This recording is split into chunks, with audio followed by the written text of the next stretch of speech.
অনেকে বলেন মেয়েরা নাকি বাপের ঘরের আদরের, আর বাপের নাকি রাজকন্যা। শ্বশুরবাড়িতে নাকি দাসী, শ্বশুরবাড়ির নাকি ভাতের অনেক দাম। কিসের উপর ভিত্তি করে বলেন জানি না। যারা বলেন আমি বলছি তাদের অভিজ্ঞতা এখন অনেক কম, কারণ তারা এখনও বাস্তব দেখেননি। তাই বাবার ঘরকে রাজপ্রাসাদ বলেন।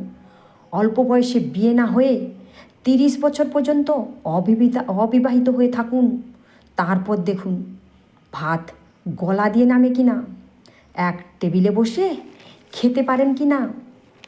প্রতিবেশীর একটা অল্প বয়সী মেয়ে যখন একটা বাচ্চা কোলে নিয়ে আপনার সামনে দিয়ে হেঁটে যায়, তখন ওই জন্মদাত্রী মা বাবা কীভাবে আপনাকে হৃদয়ে আঘাত লাগানো কথা বলেন, তার উপর প্রতিবেশীদের টিপ্পনি।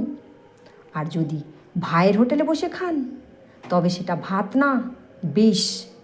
মনে হবে এক্ষুনি ফেলের সাথে ঝুলে যায়। তাই বাপের ঘরকে যতই রাজপ্রাসাদ বলেন না কেন, সব কিছুর একটা নির্দিষ্ট সময় পর্যন্ত মূল্য থাকে, সেটা মানুষ হোক কিংবা পণ্য। আর যদি আপনি চাকরি করেন, তবে হয়তো কিছুটা সম্মান পাবেন।